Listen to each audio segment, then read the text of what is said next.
So my name is Aaliyah, and I can't remember what video number this is. I think it's 5. And so I should have uploaded this like a week ago, and I had made a video, and then I didn't feel like it was worth uploading. I just really want to have something solid to say when I put out a video, because I feel like if anybody's listening to me, I want to make sure I'm saying something or having fun. So this video is it's going to be about a couple different things. So the first is human trafficking. I talked about that, I think, in just my last video or the one before that. Hi, so I wanted to preface this first story with a statistic, and I'm in a different place because I accidentally said the wrong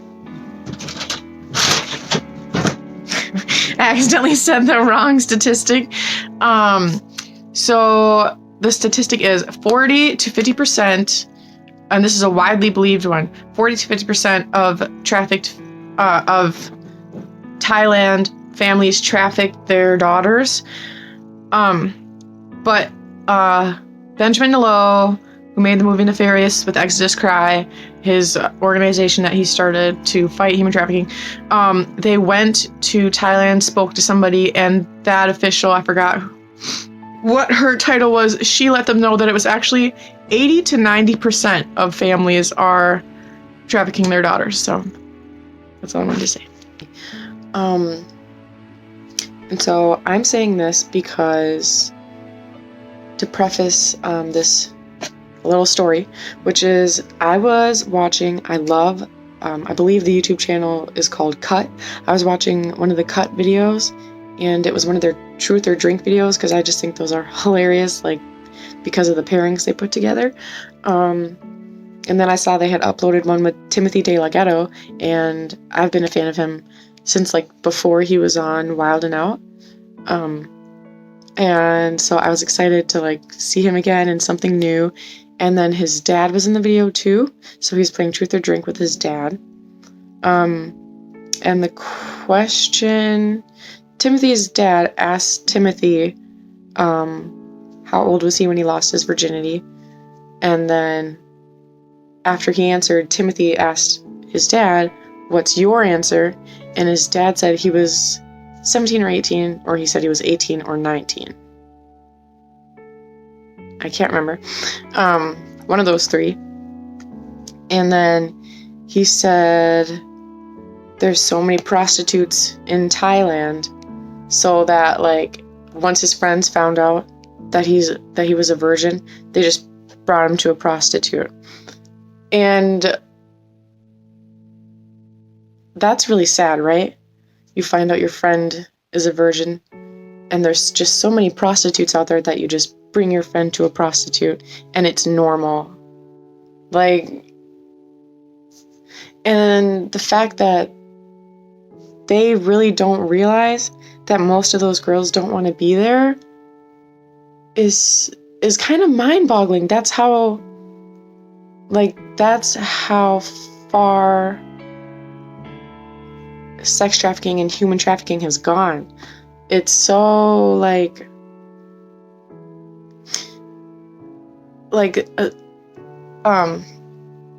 think I said this in the other video. They blame it on poverty, and they think that most of the trafficking is because of poverty, because the girls need to make money for their families, and that's the only thing left to do. They can't find any other job, right? But in reality, Nefarious, Benjamin DeLaGhettos, I think that's how you pronounce his name, and other people, a part of Exodus Cry, when they went to the Philippines and they went to Cambodia, they just see old men, fathers, sitting outside. They don't have jobs. They're just smoking, drinking, having a good time together, because they don't need to make money, because they sent their daughters off to be prostitutes to make money for them. And then the daughters don't think they can leave because they need to make money for their family. And the parents tell them, no, you can't come home. You have to stay there and make money for us. Like, that shouldn't be a part of the culture at all. The men should be aware of that, and they should be upset about that.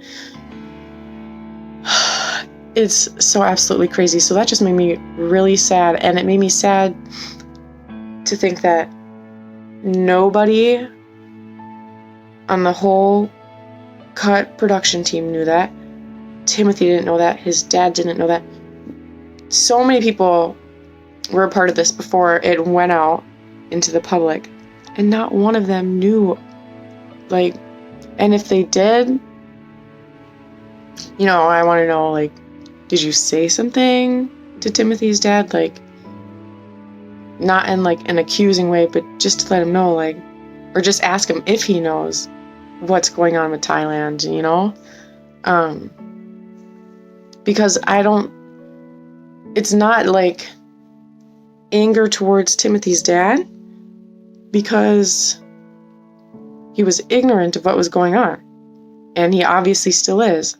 And, you know, Timothy didn't say anything, so I'm guessing he is too. Like, and choosing not to believe it because it sounds far-fetched, then you're turning a blind eye to all these girls and women that need you, you know? They need us. How are they going to get out without people like us, people who aren't enslaved, helping them? So that was just one thing that happened. And then it kind of made me proud to know that that was something that I know, and I can be somebody that educates on that. So another story was, I follow Snoop Dogg on Instagram. I love him, and my husband loves him. We think he's like really funny. His whole thing with Martha Stewart, I think, is hilarious. My mom loves him. My brothers love him.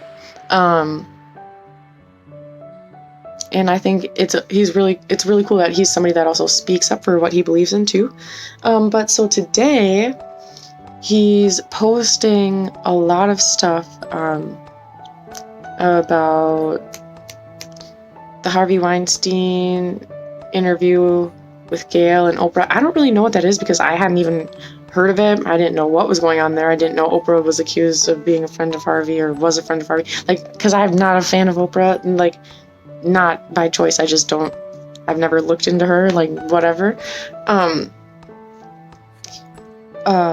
So he is posting a lot about that. And then he made one comment on one of his posts saying, "Free Bill Cosby." And I have a really big problem with that, because somebody with as big of a name as Snoop Dogg saying "Free Bill Cosby," a man accused and sentenced with 10 years or something, I just read.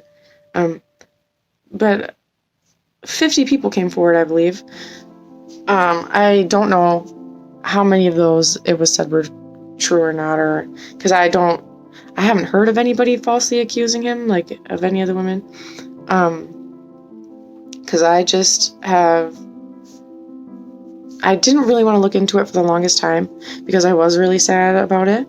And then I recently have, and I'm just choosing to watch the videos that are, like, just about the sentencing and the victims, not anything else. So he had 50 people accusing him of sexually assaulting them or raping them. And so today I just watched, I can't remember what YouTube channel it was on, a whole video documentary about some of his victims. Mainly focusing on Andrea Constad and Lily Bernard. Yeah. And there was many other women in the documentary.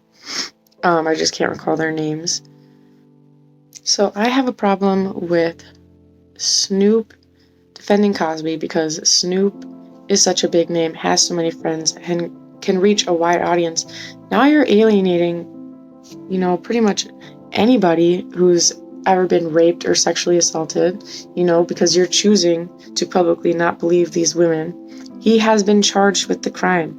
He did it. And yeah, I know sometimes later it comes back that they didn't do it, but he was already accused before, and they settled it.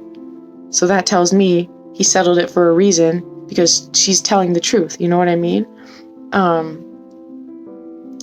And the thing is, yes, Cosby's persona is larger than life. I believe in the documentary they said that he was known as the dad of America or something, or the dad of Hollywood or something like that. But he himself, William Cosby, right? William Henry Cosby, I think they said in the documentary. He's just a person. He can make any mistake. We can all make any mistake, right? And it's easy to read lines from a script acting like a good person. It's easy to write a script about good people. Like, how easy is that? You know what I mean? Like, it's easy to act all that stuff. And really good liars, I'm sure, are really good actors too. So, like, he was manipulative. He manipulated his mentoring relationship more than once with some of these women. He took advantage of that. He's not unintelligent. He is intelligent. That's why he was able to manipulate them. Like, yes, he was doing good things for Black people, but he was also raping them. Like,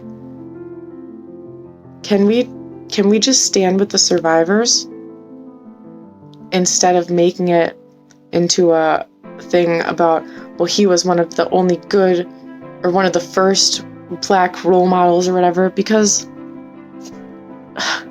at this point it doesn't matter. He's not a role model anymore. And we have many other ones to look up to, Kobe Bryant being one of them. And I did read that he was accused of something a while ago, but it was dismissed, and she refused to testify.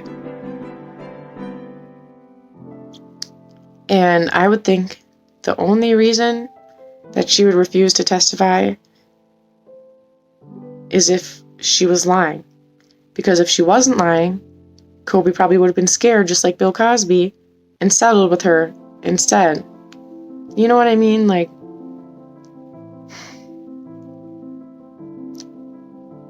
I think that on the issue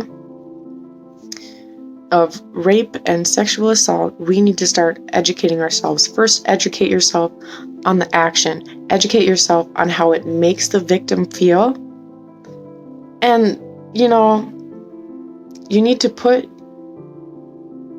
think about how the abuser thinks about their action. You need to educate yourself on every part of that. You need to, like,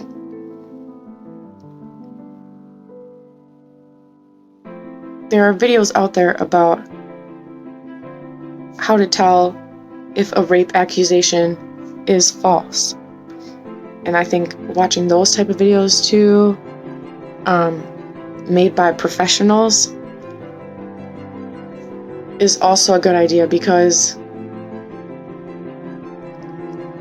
human nature, like, if you're lying, you're gonna mess up sometime.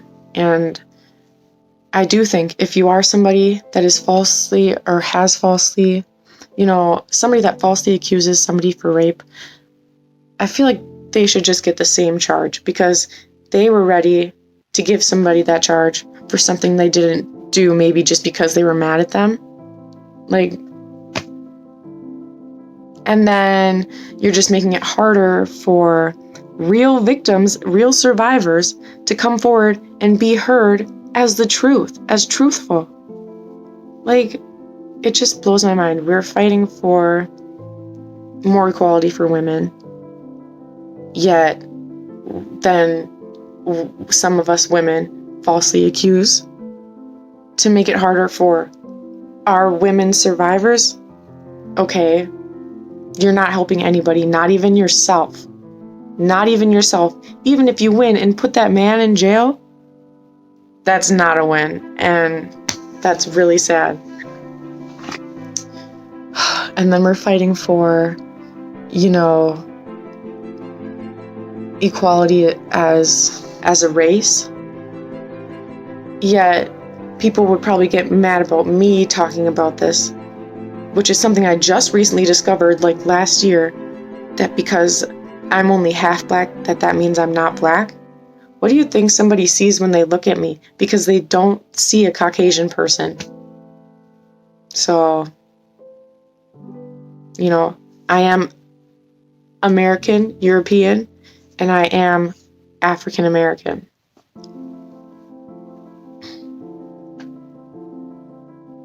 And then we would do something like wanting to get a rapist out of jail, hurting all their victims, humiliating them, telling them that we don't believe you, the person that was hurt, the person that has to live with the abuse every single day because it can never go away, the ones that can't even remember it all the way, constantly asking themselves questions. You want to bring him back out of jail because he did good things for our race. Any one of you out there could do amazing things for our race. It just takes, like what Kobe said, get up and start doing it. Wasn't he always about, keep going, keep fighting. If you tell him you can't do something, he's going to prove you wrong, Yeah, I think that was him. I'm not really good about basketball players. I was watching things about LeBron and Kobe recently, and so that might have been Kobe that said that. But either way, just get up and start doing it. Start making videos like this, talking about what you care about. Start investing in, I'm not going to go into it. But that's just how I feel about that whole issue. And I do think it's really sad that such a huge role model was doing something like that behind our backs the whole time. And it wasn't even really behind our backs since 2005. So, all that being said, I did want to give an update on my candle business.